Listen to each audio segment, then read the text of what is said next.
Hey there, guys. Portal Master 9351 here. Without a face cam, not exactly camera ready in appearance, but I have some amazing freaking news. Awesome, amazing, super cool, totally awesome, amazing news. We're getting a Skylanders TV show. That is awesome. This has been the most requested thing ever about Skylanders. I mean, I'm not a video game, a show, a TV show, and a Call of Duty movie. But we don't care about that. So let's just read this article posted on The Verge. A short teaser for the first World of Warcraft movie was released earlier this week, offering a glimpse of what the video game will look like when it's translated to film. The World of Warcraft universe has earned billions for Activision Blizzard as a game, and the hope is that it can follow the lead of Marvel, using the characters it already has to make billions more by adapting them for film, television, and toys. But World of Warcraft is being made by Legendary Pictures, which licensed the rights to the game, meaning Activision Blizzard doesn't have full control and doesn't reap the full rewards. Today, on an investor call, Activision Blizzard announced that it's launching its own film and TV studio, and that going forward it plans to have full control of the entertainment produced around its characters. The first production from the new studio will be a television show based around Skylanders, a massively popular mashup of video games and collectible toys. Well, we already knew that. Featuring the voices of Justin Long, Ashley Tisdale, Jonathan Banks, and Norm Macdonald. The second will be a series of films based around Call of Duty, one of the best-selling console games of all time, grossing over $11 billion to date. In quotes, Activision Blizzard Studios has the unique advantage of starting with a library of world-class intellectual property that includes some of the largest franchises which have not yet been developed into film and television, said Nick Van Dyke, a former Disney senior executive who will serve as the co-president of the new studio. I believe that's pronounced Dyke at least. Our library spans more than 30 years of global entertainment culture, and in the last 12 months alone, fans of Activision Blizzard properties have played and watched our games online for more than 13 billion hours. We'll actually come back and watch this in a second. I know it's not related to Skylanders, but still, I do think that it is important to see, sort of what their potential is in terms of, production of videos and stuff. A big chunk of that massive viewing time comes from the burgeoning world of esports. Activision Blizzard titles like StarCraft, Hearthstone, and Call of Duty have some of the biggest professional leagues and largest fan followings. Millions began turning in today as the competitive finals, and I'm a fan as well that tuned in for the Hearthstone at least. For several of these titles, kicked off the annual BlizzCon conference in Anaheim, California, and the company recently hired the former CEO of ESPN to help build out its esports business. Activision Blizzard is likely hoping that it can replicate the success Marvel has had in recent years, tapping into a deep well of fan support and decades of intellectual property to build a spawning universe which stretches across a wide variety of media and collectibles. It now has a tried and true formula to follow, but its cultural history is significantly shorter than Marvel's. And in the world of television and film, it lacks the experience and marketing muscle of Disney, the two elements critical to the success of the Marvel Cinematic Universe so far. Of course, that's why it hired a Disney veteran to co-run the new studio, the same way it hired from ESPN to run a sports network. And while the comic book industry is arguably past its prime, video games are a fast-growing global business. Activision will now have the chance to tie the release of film and TV properties into the release of new games or large esports tournaments, events which already generate massive amounts of attention and hype. So, that's basically a long way of saying we're getting a Skylanders TV show. If I'm correct, it's going to be called Skylanders Academy, I believe. There's another article out there that I'm gonna look for, but, yeah. And we're just gonna look at this Warcraft trailer thing.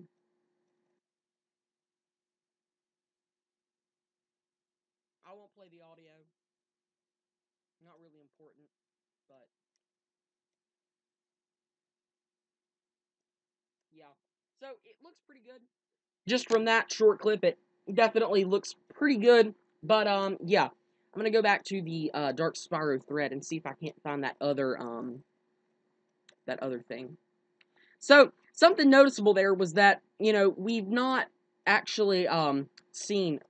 Okay, here is a little thing. I don't actually know where this is from. I'm just kind of skimming through here. This is a post about Aura24, very reliable source, but yeah, still highly comic, action-packed, CGI animated TV show, outstanding writing talent, world-class voice cast, experienced production team, initial delivery expected in Q2 of 2016.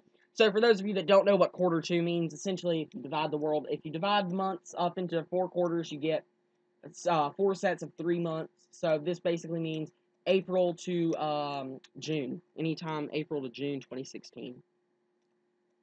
So let's see. I know there's another article out there. Yeah, it is called Skylanders Academy, according to their Twitter.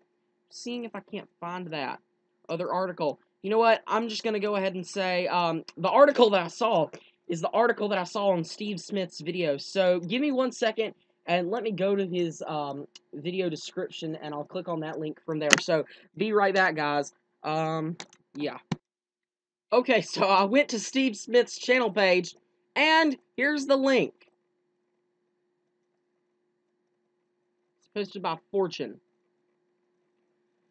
Okay, so pretty much we're just gonna go blah, blah, blah, blah, blah. After it acquired Candy Crush, yeah, it bought King, if you didn't know that. Yeah, Skylanders Academy, blah, blah, blah, blah, blah. Here are some of the voice actors.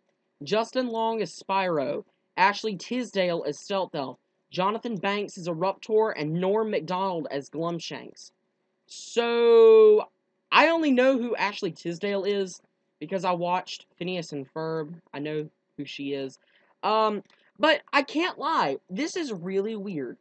I don't actually know. I don't think that that's the guy who voiced Glumshanks before. I'm pretty sure it's not. Obviously, I saw somewhere where it's been confirmed that, I believe his name is Richard Horvitz, is how you say his, if I'm remembering correctly. He will indeed be voicing Chaos because, it's not like you can hire someone to really replicate that unique voice he has. But it's just kind of interesting that they are using different voice actors. I guess it's similar to what Disney/Marvel has done with the fact that, we have different voice actors for the cartoons than the movies.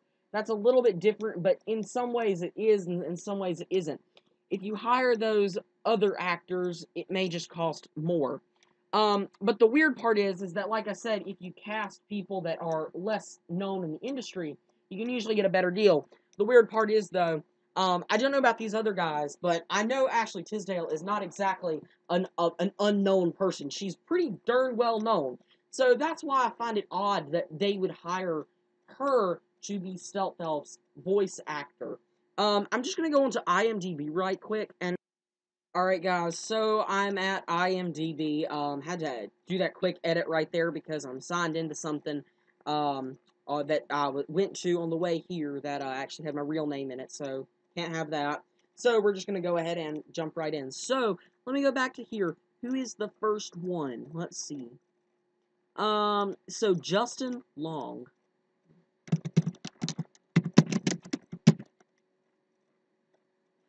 They should have had Elijah Wood do Spyro. He's the one who did it in Legend of Spyro. He also he also voice acted Wirt in Over the Garden Wall. He's a pretty good voice actor. Okay, so let's see. What is this guy known for? Not really sure of any of these things right here, but any of you do know about these things, these are what he's been in.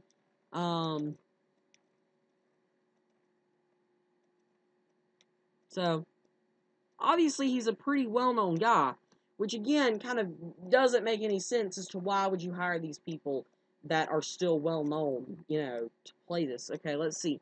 Jonathan Banks.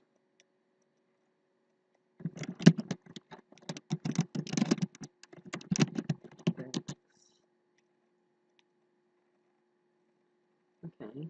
So, let me make sure I spelled that right. Okay. Alright. So this is interesting. Once again, very well-known guy. Let me see if he's been in any recent movies that I might know of. Yeah. Well, he's in. He was in Gravity Falls. So that's it. I mean, I know of that. Let's see.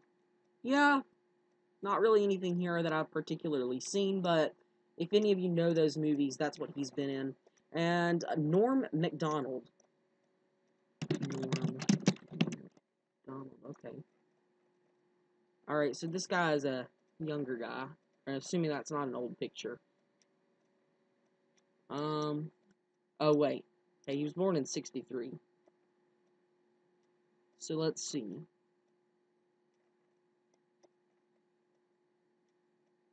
Oh, so he's an SNL actor.